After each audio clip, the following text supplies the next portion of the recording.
ഈ ഒരു ദിവസത്തിൻ്റെ ഏറ്റവും ശ്രേഷ്ഠമായ ഒരു ചടങ്ങിലേക്ക് നമ്മൾ കടക്കുകയാണ്. എല്ലാവരും എഴുന്നേറ്റ് നിന്ന് തന്നെ ഉദ്ഘാടന ചടങ്ങിൻ്റെ ഭാഗമാണ് എന്ന് റിക്വസ്റ്റ് ചെയ്യുന്നു. We are moving on to the most auspicious ceremony of this day.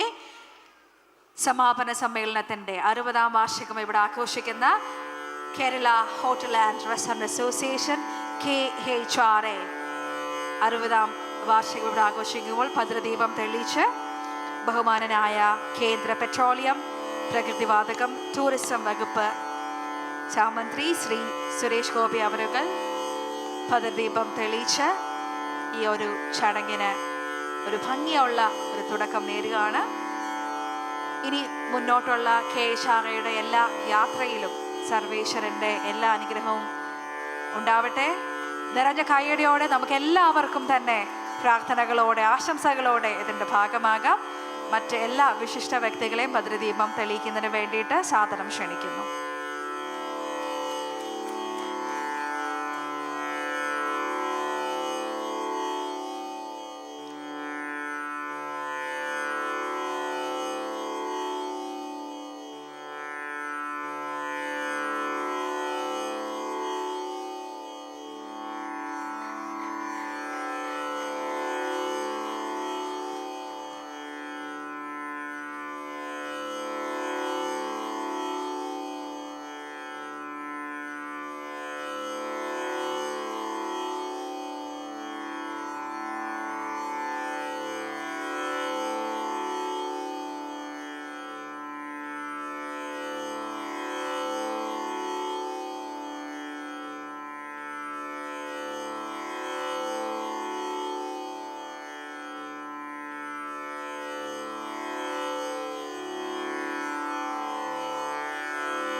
നമസ്കാരം.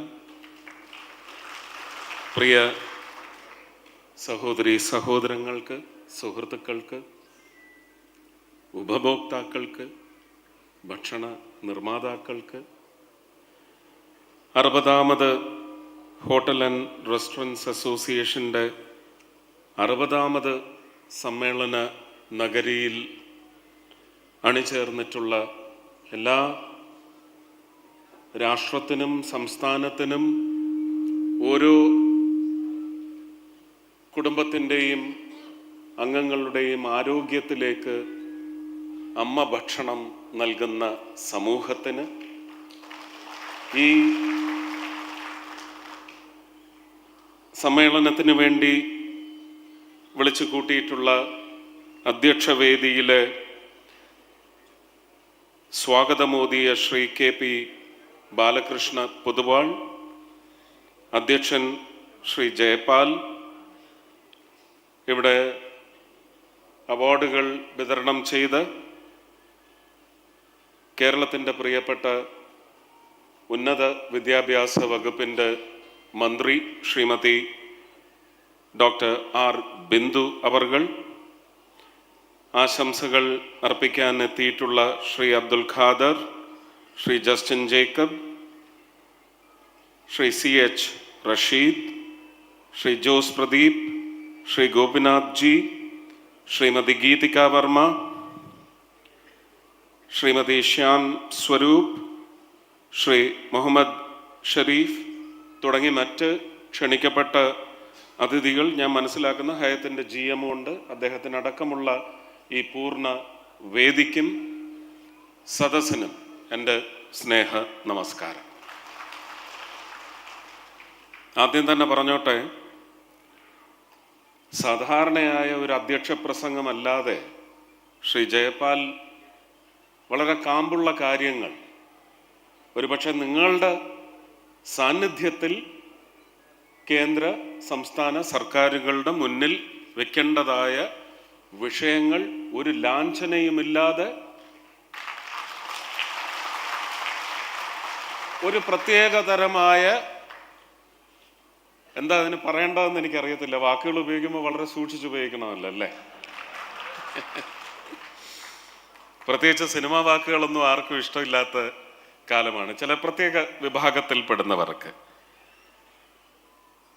എനിക്ക് തോന്നുന്നത് ഒരു ദുഷ്ടലാക്കില്ലാത്ത സമൂഹം അറിയേണ്ടതായ വിഷയങ്ങൾ 60ാമത് ഹോട്ടൽ ആൻഡ് റെസ്റ്റോറൻറ്റ്സ് അസോസിയേഷൻ്റെ ഈ സമ്മേളനത്തിൽ മുന്നോട്ട് വെച്ച ഒരു ഉന്നതനായ അധ്യക്ഷൻ ആണ് ശ്രീ ജയപാൽ എന്ന് ഞാൻ പറഞ്ഞു. ഇതുകൊണ്ട് ഒരു ഉറപ്പും ഞാൻ തരുന്നില്ല. അതിനുള്ള പരിഹാരം മുഴുവൻ ഇവിടെ ഞാൻ വിളംബരം ചെയ്യും അല്ലെങ്കിൽ വാഗ്ദാനം ചെയ്യും എന്നുള്ള ഒരു പക്ഷത്തല്ല ഞാൻ നിൽക്കുന്നത്. തീർച്ചയായിട്ടും വിഷയങ്ങളിൽ ടൂറിസം എന്ന് പറയുന്നത് ഒരു സ്റ്റേറ്റ് സബ്ജക്റ്റ് ആയതുകൊണ്ടും സ്റ്റേറ്റിൻ്റെ കമ്പോണൻ്റ് അവകാശങ്ങൾ എന്തൊക്കെയാണെന്ന് നല്ല ബോധ്യമുള്ളത് കൊണ്ടും അങ്ങനെ എന്തെങ്കിലും ഇപ്പോൾ ഫുഡ് സേഫ്റ്റിയെ സംബന്ധിച്ച് ആരുടെയൊക്കെ ആംബിറ്റിലാണ് ഇത് വരുന്നതെന്ന് പറയുന്ന ഒരു പൂർണ്ണമായ പഠനം ഇതുവരെ ശ്രദ്ധിക്കാത്ത കാര്യമാണ്. അപ്പം അങ്ങനെയുള്ള വിഷയങ്ങളെ സംബന്ധിച്ച് പൂർണ്ണ ബോധ്യമില്ലാതെ ഞാൻ ഇതിനൊരു പരിഹാരം കാണും എന്നുപോലും വാഗ്ദാനം ചെയ്യാനുള്ള അവകാശം എനിക്കില്ല. ഒരുപക്ഷെ അത് പാർലമെൻറ്റിലൊക്കെ പറയുന്നത് പോലെ ഒരു അൺടൈംലി ഓർ റോങ് അഫർമേഷൻ അങ്ങനെയായി തീരരുത്. അതുകൊണ്ട് മാത്രമാണ്. പക്ഷേ വളരെ പ്രസക്തമായ വിഷയങ്ങൾ ഇവിടെ ശ്രീമതി ബിന്ദു, ബഹുമാനപ്പെട്ട മന്ത്രിയും ഇവിടെ സൂചിപ്പിച്ചു. വളരെ ദുർഘടം പിടിച്ച ഒരു മേഖലയാണ് ഒരുപക്ഷെ ഇന്നിവിടെ സമ്മേളിച്ചിരിക്കുന്നത്. പ്രതിനിധികൾ എന്ന സ്വഭാവം പേറുന്ന individual investors have congregated here to discuss issues. ഒരു കേന്ദ്രമന്ത്രിയുടെയും സംസ്ഥാന മന്ത്രിയുടെയും സംസ്ഥാന ക്യാബിനറ്റിൻ്റെ സമക്ഷം എത്തിക്കാൻ പ്രാപ്തിയുള്ള ഒരു മന്ത്രിയുടെയും മുന്നിൽ വെച്ച് നിങ്ങൾ അവതരിപ്പിച്ച വിഷയങ്ങൾ മുഴുവൻ പരിഗണിക്കപ്പെടേണ്ടതാണ് എന്നത് അവസാനത്തെ ക്രമീകരണത്തിൽ വരുന്നതാണ്. ചർച്ച ചെയ്യപ്പെടേണ്ടതാണ് എന്നുള്ള സവിശേഷത അതിനുണ്ടെന്ന് മാഡത്തിനും മനസ്സിലായിട്ടുണ്ടാവും, എനിക്ക് ഉറപ്പായിട്ടും മനസ്സിലായിട്ടുണ്ട്. എനിക്ക് എൻ്റെ കാര്യം മാത്രമല്ലേ പറയാൻ പറ്റും. ഇതിൽ ഏറ്റവും കണ്ണിയായ വിഷയം തന്നെയാണ് ബഹുമാനപ്പെട്ട അധ്യക്ഷൻ ഇവിടെ സൂചിപ്പിച്ചത്, ഫുഡ് സേഫ്റ്റി. ഈ രണ്ടുപേരും എനിക്ക് മുമ്പ് സംസാരിച്ചു എന്നുള്ളതിൽ നല്ല വശവുമുണ്ട്. ഒരുപക്ഷെ മന്ത്രി സംസാരിച്ച വിഷയങ്ങളൊക്കെയും എൻ്റെ അവസരങ്ങളായിരുന്നല്ലോ എന്ന് പറയുന്നതിലിപ്പോൾ വിഷമമില്ല. അത് മന്ത്രിയുടെയും ബോധ്യത്തിലുള്ളത് തന്നെയാണ് എൻ്റെയും ബോധ്യത്തിലുള്ളത് എന്നത് ഞാനിവിടെ വ്യക്തമായി നിങ്ങളെ അറിയിക്കുകയാണ്. അതങ്ങനെ തന്നെയാണ്. പക്ഷെ ഞാൻ സംസാരിക്കാൻ വന്നിരുന്നത് മുഴുവൻ ഭാവിയിൽ നിങ്ങളുടെ പാത, അതിന് വർണ്ണവും സുഗന്ധവും ഒക്കെ പരത്തുകയും വീശുകയും ചെയ്യുന്നത് പുതിയ ടൂറിസം മോഡ്യൂൾ. ഇതിനകത്ത് മാലിന്യ സംസ്കരണത്തെ പറ്റി പറഞ്ഞു. നമ്മൾ സഖാവ് ശ്രീ VS അച്യുതാനന്ദൻ മുഖ്യമന്ത്രിയായിരിക്കുന്ന കാലത്താണ് ഇത് ഏറ്റവും വലിയ പ്രശ്നമായി മുന്നോട്ട് വന്നിരുന്നത്. വിളപ്പിൽശാല ഡെബക്കിൾ എന്ന് തന്നെ ഞാൻ പറയും. നല്ല ഉദ്ദേശത്തോടെ സ്ഥാപിച്ചതാണ്, ഒരു ബൃഹത്തായ സംവിധാനമായിരുന്നു. അത് ഞാൻ അടങ്ങുന്ന ഒരു സംഘത്തിന് ഒരുപക്ഷെ നിസ്സംഗരായി നോക്കി നിൽക്കേണ്ടി വന്നു. രണ്ട് വശത്തും, ഗവൺമെന്റിന്റെ വശത്തും ആ പ്രദേശവാസികളുടെ പക്ഷം നോക്കുകയാണെങ്കിൽ അവിടെ അവരുടെ വരും തലമുറകളുടെ DNA പോലും ഡീസ്ട്രക്ചർ ചെയ്യുന്ന തരത്തിലുള്ള ഒരു സാമൂഹികമായ വിപത്ത് എന്ന് പറഞ്ഞത് നുഴഞ്ഞു കയറിയിരുന്നു. അത് അഡ്രസ് ചെയ്യേണ്ട ഇഷ്യൂ ആയിരുന്നു. പക്ഷെ പകരം എന്ത് മാർഗം എന്ന് പറയുന്നത്, ഞാൻ വേഗം ആ വിഷയത്തിലേക്ക് എത്തുകയാണ്. Decentralisation of degradable and non degradable waste. ഇതാണ് സഖാവിൻ്റെ മനസ്സിൽ ഓടിയെത്തിയ ചർച്ച. അന്ന് നിരന്തരം അദ്ദേഹത്തിൻ്റെ കൂടെ ചർച്ചകളിൽ പങ്കെടുത്തിരുന്നു. ഇൻഡിവിജ്വൽ ഫേസ് ടു ഫേസ് ഇൻട്രാക്ഷനിൽ പങ്കെടുത്തിരുന്നയാളാണ് ഞാൻ. ഡീസെൻട്രലൈസേഷൻ എന്ന ടൂറിസത്തിൽ സമാനമായ ഒരു പ്രക്രിയയാണ് അഡാപ്റ്റ് ചെയ്തിരിക്കുന്നത്. ഞാൻ അധ്യക്ഷൻ ഇവിടെ ഉന്നയിച്ച നിങ്ങളുടെ പ്രശ്നങ്ങളിലേക്കൊക്കെ ഒരുപക്ഷെ കേന്ദ്രത്തിൻ്റെയും കൂടി കേന്ദ്ര സർക്കാരിലെ എൻ്റെ ക്യാബിനറ്റ് ചീഫിൻ്റെ ശ്രദ്ധയിൽ കൊണ്ടുവന്നതിന് ശേഷം ഉദ്യോഗസ്ഥരുമായി ഇരുന്ന് ചർച്ച ചെയ്ത് ഞങ്ങൾക്ക് ഇടപെടാൻ പറ്റുന്ന, ഞങ്ങൾക്കൊരുപക്ഷെ സംസ്ഥാന സർക്കാരിനെ പ്രചോദിപ്പിക്കാൻ പറ്റുന്ന വിഷയങ്ങളെ സംബന്ധിച്ച് ഒരു ക്രോഡീകരണം ഉണ്ടാക്കി ഒരു ചർച്ചയ്ക്ക് തീർച്ചയായിട്ടും തയ്യാറാവും എന്നുള്ളത് ഉറപ്പു തരികയാണ്. 2 മാസങ്ങൾക്ക് മുമ്പ് IHM, ഇന്ത്യൻ ഹോട്ടൽ മാനേജ്മെൻറ്റ് ഇൻസ്റ്റിറ്റ്യൂഷൻസിൻ്റെ ജനറൽ ബോഡിയിൽ പങ്കെടുത്തുകൊണ്ട് ഞാനും എൻ്റെ ക്യാബിനറ്റ് ചീഫും ശ്രീ ഗജേന്ദ്ര സിംഗ് ഷെഖാവത് ജിയും ഉദ്യോഗസ്ഥ വൃന്ദവും വേദിയിലും സദസ്സിലുമായിട്ട് പങ്കെടുത്ത ജനറൽ ബോഡിയിൽ ഉന്നയിക്കപ്പെടാത്ത എന്നാൽ മന്ത്രിയുടെ ചോദ്യത്തിന് മറുപടിയായി നൽകിയ ചില വിഷയങ്ങൾ പൊന്തി വന്നപ്പോൾ കഴിഞ്ഞ ഒരു 10-25 വർഷമായിട്ട് ടൂറിസം എന്നത് ലോകത്തിൻ്റെ തന്നെ ഏറ്റവും വില മതിക്കാനാവാത്ത ഉൽപ്പന്നമാണെന്ന് ഒരുപക്ഷെ ഈ കഴിഞ്ഞ ലോക്സഭാ ഇലക്ഷന് മുമ്പ് എൻ്റെ ബഹുമാനീയനായ പ്രധാനമന്ത്രി ഏഷ്യാനെറ്റ് ചാനലിലൂടെ നിങ്ങൾ ജനങ്ങളോട് പറഞ്ഞെങ്കിൽ അതിൽ കേരളത്തിൻ്റെ സ്ഥാനം എത്രമാത്രമാണ്, ആ വലിപ്പം ഊതിപ്പെരുപ്പിച്ചതല്ല, നിജസ്ഥിതി വെളിവാക്കിയതാണ്. അപ്പോൾ ഇതെല്ലാം കൂടി സബ്ജക്റ്റായിട്ട് എടുത്തു വെച്ച് മുമ്പിൽ വെച്ച് നോക്കിയപ്പോൾ കഞ്ചഷൻ എന്ന് പറയുന്ന ഒരു വിഷയം വന്നു. അതിനെ ടാക്കിൾ ചെയ്യാനായിട്ട് എന്താണ് ഹോട്ടൽ മാനേജ്മെന്റ് എന്ന് പറയുന്നത്? ഞാൻ നേരത്തെ സൂചിപ്പിച്ച അമ്മ ഭക്ഷണം ആണ്. ഒരുപക്ഷെ ഭക്ഷണത്തിൻ്റെ പേരിൽ അത് ആര് നിർമ്മിച്ചാലും വീട്ടിൽ ഭക്ഷണം നിർമ്മിക്കുമ്പോൾ അമ്മയുടെ ഗന്ധം അതിലുണ്ടാവും. അത് ഇവിടെ ബഹുമാനപ്പെട്ട മന്ത്രി ശ്രീമതി ബിന്ദു സൂചിപ്പിച്ചതുപോലെ നമുക്കിന്ന് സോഷ്യൽ ഓക്യുപ്പേഷണൽ ഇക്വേഷൻസ് എന്ന് പറയുന്നതെല്ലാം ക്രമീകരിക്കാൻ പറ്റാത്ത തരത്തിൽ അതിൻ്റെ അതിർവരമ്പുകൾ, വൻമതിലുകളെല്ലാം പൊട്ടിച്ച് പുറത്തേക്ക് വന്നിരിക്കുന്നു. വലിയ സ്ത്രീ ശാക്തീകരണ നവോത്ഥാനമാണ് സമൂഹത്തിൽ ലോകം മുഴുവൻ സംഭവിച്ചു കൊണ്ടിരിക്കുന്നത്. ഇത് പറയുമ്പോൾ കൈതട്ടിയ ഒരാളേ ഉള്ളൂ. ആ ആള് നേരത്തെ ഇവിടെ വന്ന എക്സലൻസ് അവാർഡ് വാങ്ങിയ എൻ്റെ കുഞ്ഞമ്മയാണ്. അമ്മ ഭക്ഷണം നിർമ്മിക്കുന്ന എൻ്റെ അമ്മ എനിക്കുണ്ടാക്കി തന്ന പഴങ്കഞ്ഞി ഹയത്തിൽ ചെല്ലുമ്പോൾ, കൊച്ചി ഹയത്തിൽ ചെല്ലുമ്പോൾ എനിക്ക് ഉണ്ടാക്കി തരുന്ന അമ്മ ഭക്ഷണം തരുന്ന കുഞ്ഞമ്മയാണ്. എനിക്കറിയാം ഇതാവണം കർത്തവ്യം. വഞ്ചനരഹിതമായ ഭക്ഷണം നമുക്കത് ഏത് കേന്ദ്രത്തിൽ നിന്നായാലും, ഞാനൊരു ഉപഭോക്താവെന്ന നിലയ്ക്ക് എൻ്റെ demand or command, I command A truthful sincere motherly food. അത് ഭരത്തോട്ടുള്ള ആ ചേട്ടനായാലും ശരി തന്നെ തന്നു കഴിഞ്ഞാൽ എനിക്ക് അമ്മ ഭക്ഷണം വേണം. ഇത് കർത്തവ്യമാണ്. കർത്തവ്യം എന്ന് പറയുമ്പോൾ ഉത്തരവാദിത്വത്തിനേക്കാൾ കുറച്ചുകൂടി പവർ അതിന് കൂടുതലാണ്. കർത്തവ്യത്തിൽ നിന്ന് വ്യതിചലിക്കാനാവില്ല. കഞ്ചഷൻ, ഇതിന് ഡീസെൻട്രലൈസേഷൻ അല്ലെങ്കിൽ ഡീകഞ്ചഷൻ എന്ന ടൂറിസത്തിലെ ഒരു പ്രധാനപ്പെട്ട ഓപ്പറേഷണൽ മോഡ്യൂളാണെങ്കിൽ ഇത് മോഡ്യൂളായിട്ടല്ല, അതിൻ്റെ ഓപ്പറേഷണൽ ടെൻറ്റക്കിൾസ് എല്ലാം ഞങ്ങൾ ഫോം ചെയ്ത് കഴിഞ്ഞു. അത് ഗ്രാസ് റൂട്ടിലേക്ക് വിട്ടു കഴിഞ്ഞിരിക്കുന്നു.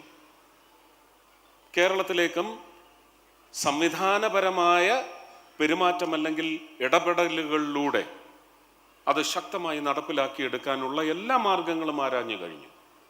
ഇനി സംസ്ഥാനത്തെ ടൂറിസം മന്ത്രിയുമായും ലോക്കൽ സെൽഫ് ഗവൺമെൻറ് മന്ത്രിയുമായും വ്യവസായ മന്ത്രിയുമായും തീർച്ചയായിട്ടും ഒരു മീറ്റിംഗ് ഉണ്ടാവും. അതിൽ വെച്ച് സമഗ്രമായ മാറ്റം ദ്രുതഗതിയിൽ കൊണ്ടുവരുന്നതിന്, കാരണം നമുക്ക് ടൂറിസത്തിൻ്റെ ഒരു ഗ്രാഫ് പരിശോധിച്ചാൽ 2019 എന്ന് പറയുന്നത് ഒരു സോളിഡ് സ്റ്റബേൺ ബെഞ്ച് മാർക്കാണ്. ലോകത്ത് ടൂറിസം ഇത്രയധികം പ്രോസ്പർ ചെയ്ത ഒരു ഗ്രാഫ് റിപ്പോർട്ടിംഗ് ലോകത്തിൻ്റെ മുന്നിലുണ്ട്. Global tourism at its best. And highest peak. ഇതൊക്കെ രേഖകളാണ്, ആർക്കും ചോദ്യം ചെയ്യാനൊക്കത്തില്ല. ശുദ്ധ പഠനത്തിലൂടെ ഉണ്ടാക്കിയെടുത്തിട്ടുള്ള ഒരു ഗ്രാഫാണ്. അതിൽ ഇന്ത്യയിലെ മാത്രം ഫോറിൻ ടൂറിസ്റ്റ് അറൈവൽ എന്ന് പറയുന്നത് വാസ് അറ്റ് 10.97 മില്യൺ. 2020 മാർച്ച് 31 വരെയുള്ള കണക്കാണ്.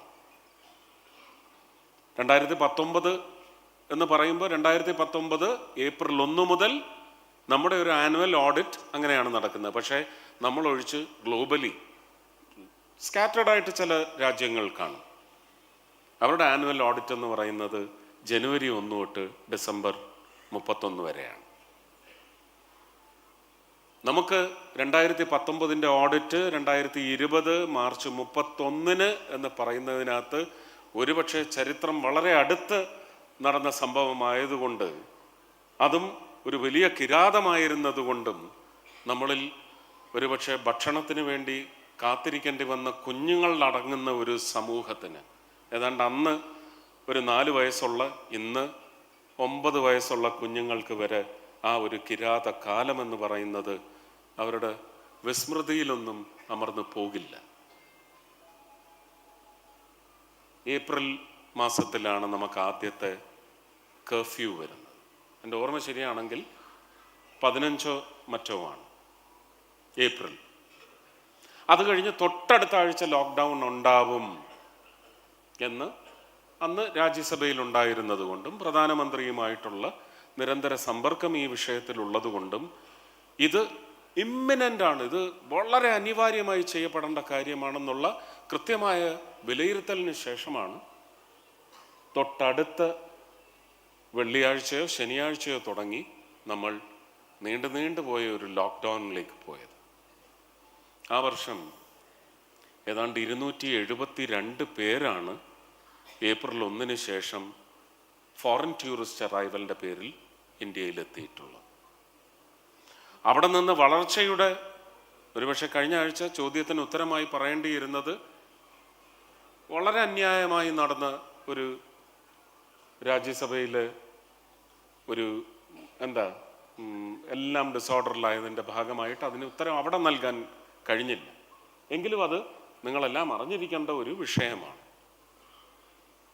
ആ 272 നിന്ന് കഴിഞ്ഞ വർഷം, അതായത് 2023 എന്ന് പറയും, 2023, 24 മാർച്ച് 31 വരെയുള്ള കണക്കനുസരിച്ചാണെങ്കിൽ നമ്മൾ 10.97 എന്ന് പറയുന്ന മില്യൺ കണക്കിൽ നിന്ന് ഏതാണ്ട് 9 മില്യണിലേക്ക്, ഏകദേശം 9 മില്യണിലേക്ക് നമ്മൾ വളർന്നുവെങ്കിൽ നിങ്ങളുടെ പങ്കാളിത്തം അതിനകത്ത് നമുക്ക് കുറച്ച് കാണാനേ സാധിക്കും. ഇവിടെയാണ് പ്രസക്തി, ടൂറിസത്തിലെ എല്ലാ മോഡ്യൂളുകൾ. അപ്പോൾ ഡീകൺജഷൻ എന്ന് പറയുന്ന ഒരു പ്രക്രിയ ശക്തമാക്കാൻ വേണ്ടി ഇനി നിങ്ങൾ ബഡ്ജറ്റിലെ അലോക്കേഷൻസ് എന്ന് പറയുന്നത് ഒന്നും കിട്ടിയില്ല എന്ന് പറയരുത്. ഡയറക്റ്റ് ബെനിഫിറ്റ് ട്രാൻസ്ഫർ പോലെ ഇന്ത്യയിലുള്ള എല്ലാ പൗരൻ്റെയും ജീവിതത്തിൻ്റെ ഉന്നമനത്തിന് വേണ്ടിയുള്ള അംശങ്ങൾ, അത് 12 ലക്ഷം വരെ ഇൻകം ടാക്സ് ഇല്ല എന്ന് പറയുന്ന ക്രമീകരണം തുടങ്ങി ഡയറക്റ്റ് ബെനിഫിറ്റ് ട്രാൻസ്ഫർ ആയിട്ട് എനിക്ക് തോന്നുന്നു ഈ ബഡ്ജറ്റാണ് ഇന്ത്യയിലെ ആദ്യത്തെ ഇൻഡിവിജ്വൽ സിറ്റിസൺസ് ബഡ്ജറ്റ് എന്ന് പറയുന്നത് ഇത്തവണയാണ് ഉണ്ടായിട്ടുള്ളത്. ഇതെൻ്റെ വിലയിരുത്തലായിട്ട് നിങ്ങൾ സ്വീകരിക്കേണ്ട. ഒരു രാഷ്ട്രീയ ലാഞ്ചനയുമില്ലാതെ ഏത് രാഷ്ട്രീയത്തിൽപ്പെടുന്നവരായാലും ബഡ്ജറ്റ് ഒന്ന് പോസ്റ്റ്മോർട്ടം നടത്തി പരിശോധിക്കണം. കേരളത്തിലും തമിഴ്നാട്ടിലും കർണാടകത്തിലും അങ്ങനെ 28 സംസ്ഥാനങ്ങളിലും 8 യൂണിയൻ ടെറിട്ടറി പ്രദേശങ്ങളിലും ചെറുപ്പക്കാരുണ്ട്. ചെറുപ്പക്കാർക്കെന്ത്, വനിതകളുണ്ട്, വനിതകൾക്കെന്ത്, ആരോഗ്യ മേഖലയ്ക്കെന്ത്, എല്ലാവർക്കും, അംബാനിക്കും അദാനിക്കും സുരേഷ് ഗോപിക്കും മോഹൻലാലിനും മമ്മൂട്ടിക്കും അതുപോലെ തന്നെ ശങ്കരേട്ടനും അബ്ദുൽ ഖാദറിനും എല്ലാവർക്കും ആരോഗ്യം എന്ന് പറയുന്നത് അവരുടെ അവകാശമാണ്. ആ ആരോഗ്യ പരിപാലനത്തിന്, പ്രത്യേകിച്ച് ഇന്ന് ലോകത്തെ തന്നെ അമ്പരപ്പിച്ചുകൊണ്ടിരിക്കുന്ന ക്യാൻസർ കെയർ, അതിലേക്ക് എന്തൊക്കെയാണ്? ഇന്ത്യയിലെ മുഴുവൻ ജില്ലാ ആശുപത്രികൾക്കും എന്ന് പറഞ്ഞാൽ കേരളത്തിലെ 14 ജില്ലാ ആശുപത്രികൾക്ക് അപ്ഗ്രഡേഷൻ, മെഡിക്കൽ കോളേജ് മാത്രമല്ല, ഒരുപക്ഷെ ജില്ലാ ആശുപത്രികളിലേക്ക് പോകുന്ന ആ വിഭാഗത്തിന് കൈത്താങ്ങാവേണ്ട ഒരു കേന്ദ്രത്തിലേക്ക് വരുമ്പോൾ എന്താണ് അവിടുത്തെ സജ്ജത? ഇതൊക്കെയുമുണ്ട് എന്ന് പറഞ്ഞതുപോലെ ടൂറിസം രംഗത്തേക്ക് 50 മോസ്റ്റ് ന്യൂ ഡെസ്റ്റിനേഷൻസ് എന്ന് പറയുന്നത് ബഡ്ജറ്റിൽ വകയിരുത്തിക്കൊണ്ട് തന്നെ പ്രഖ്യാപിച്ചിരിക്കുന്നതാണ്. 50 പുതിയ ഡെസ്റ്റിനേഷൻസ് ആണ് ഇന്ത്യയിൽ വരാൻ പോകുന്നത്.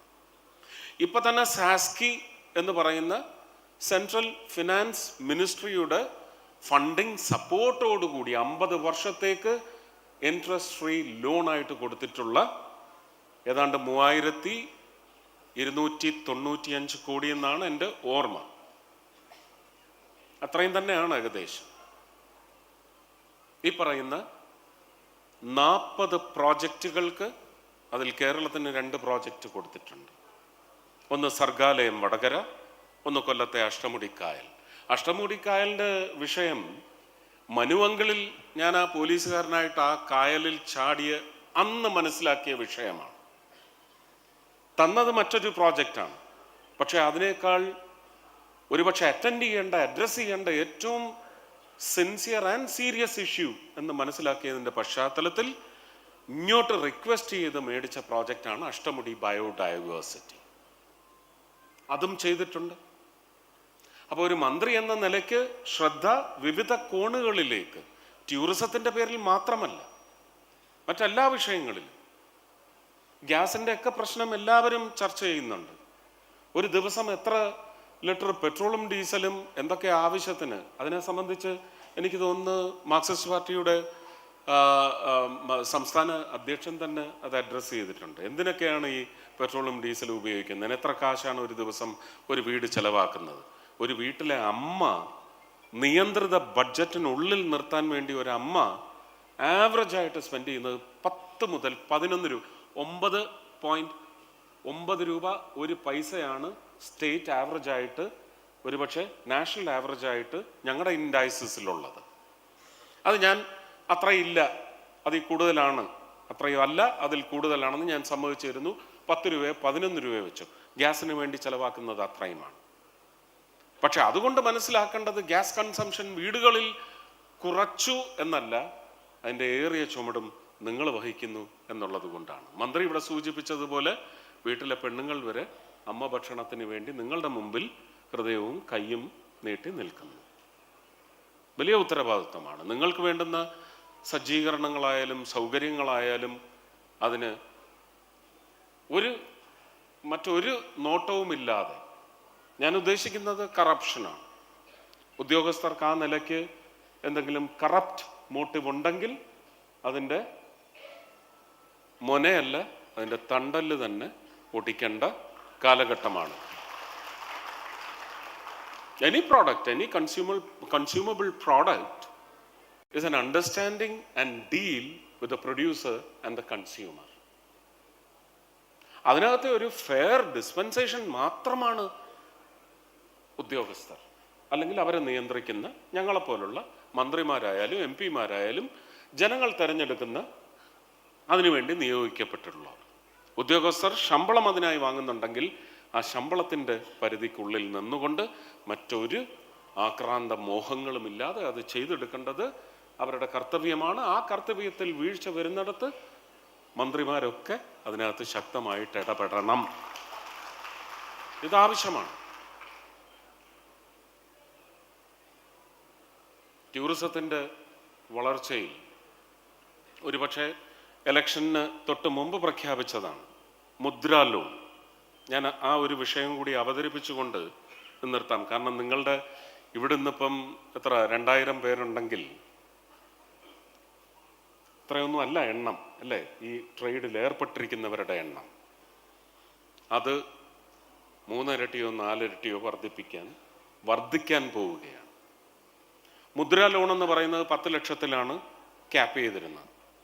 അത് കഴിഞ്ഞ ഫെബ്രുവരി മാസത്തിൽ ബഹുമാന്യനായ പ്രധാനമന്ത്രി ശ്രീ നരേന്ദ്രമോദി ഫിനാൻസ് മിനിസ്ട്രി വഴി അത് 20 ലക്ഷമായി ഉയർത്തിയെങ്കിൽ നമുക്ക് ജോബ് സീക്കേഴ്സ് അല്ല ജോബ് ക്രിയേറ്റേഴ്സ് വേണമെന്ന് പറയുന്ന അദ്ദേഹത്തിൻ്റെ അതിന് മുമ്പുള്ള ഒരു ഐഡിയോളജിയുമായിട്ടാണ് കണക്ട് ചെയ്തിരിക്കുന്നത്. IHM-ൽ ഇന്ത്യൻ ഹോട്ടൽ മാനേജ്മെൻറ്റ് ഇൻസ്റ്റിറ്റ്യൂഷൻസിൽ വരുത്തുവാൻ പോകുന്ന വളരെ വിപ്ലവാത്മകമായ ഒരു വോ ഫുട്ടിങ്ങിൽ ചെയ്യാൻ പോകുന്ന ചില ഓപ്പറേഷൻസിൻ്റെ പശ്ചാത്തലത്തിൽ കഴിഞ്ഞാൽ ഈ അധ്യയന വർഷം മുതൽ ഒരു യൂണിഫൈഡ് നാഷണൽ സിലബായി, ഒരു ക്വസ്റ്റ്യൻ ബാങ്ക്, ഒരു ബോർഡ് ഓഫ് എക്സാംസ്, ഇതൊക്കെ ശക്തമായി നിലവിൽ വരാൻ പോവുകയാണ്. ആ ക്രമീകരണത്തിനുള്ളിൽ നിന്നുകൊണ്ട് പുറത്ത് വരുവാൻ പോകുന്ന ഗ്രാജുവേറ്റ്സ് ആയാലും ഡിപ്ലോമ ഹോൾഡേഴ്സ് ആയാലും അവരെല്ലാം ജോലിക്ക് വേണ്ടി എവിടെയെങ്കിലും ഗേറ്റിലോ ഡോറിലോ അല്ലെങ്കിൽ ടേബിളുകളിൽ പോയി കാത്തുകെട്ടി കിടക്കേണ്ട ഒരു ക്രമീകരണത്തെ ചോദ്യം ചെയ്യാനാണ് അവർക്കുള്ള സൗഭാഗ്യമായിട്ടാണ് മുദ്രാ ലോൺ എന്ന് പറയുന്നത് ഇൻസ്റ്റിറ്റ്യൂട്ട് ചെയ്തിട്ടുള്ളത്. അത് 20 ലക്ഷമാണ്.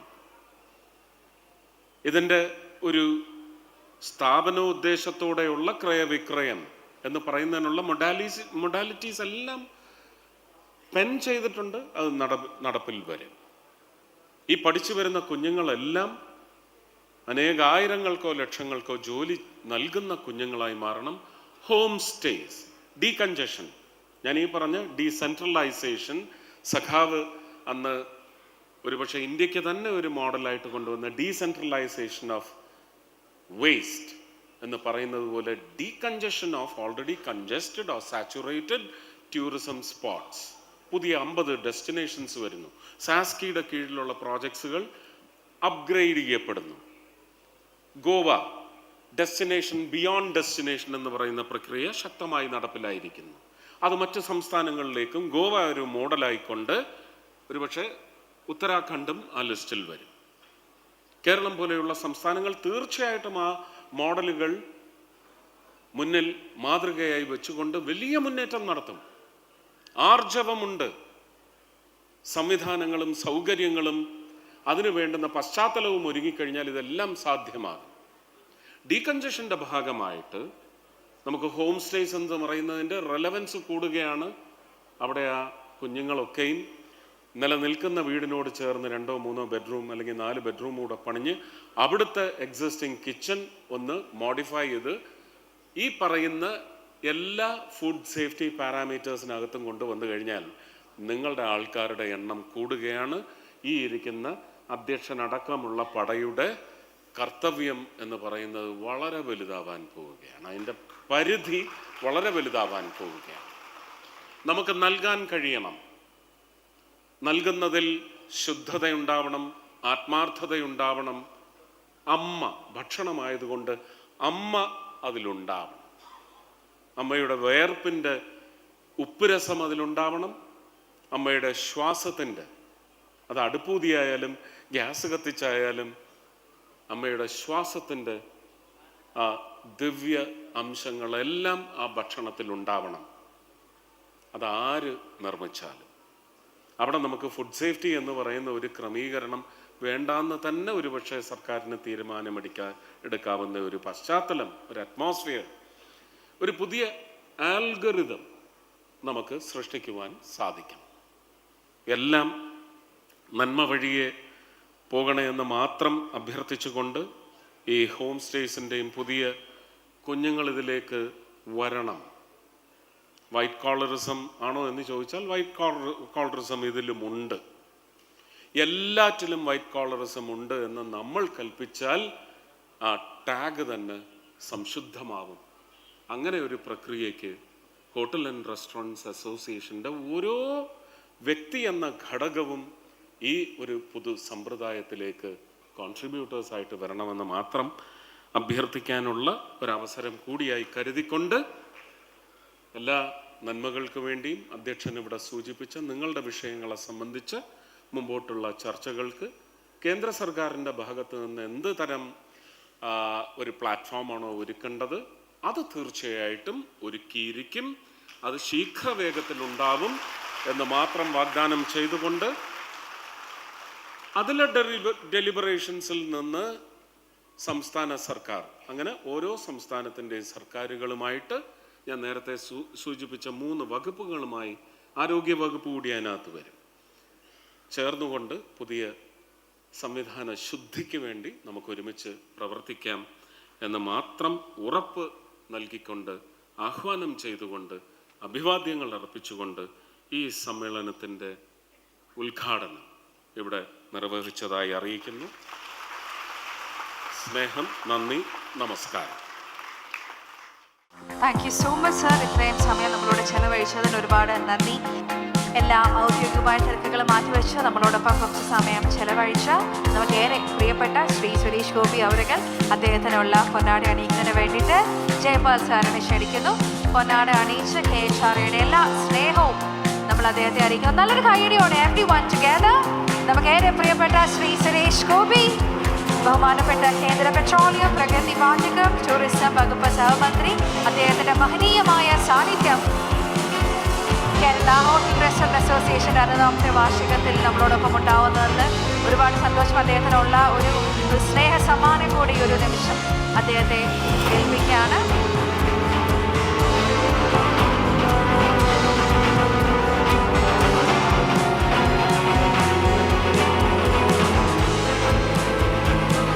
Thank you so much, sir. On behalf of KHRA, extending our heartiest gratitude for coming here and gracing this occasion with your presence.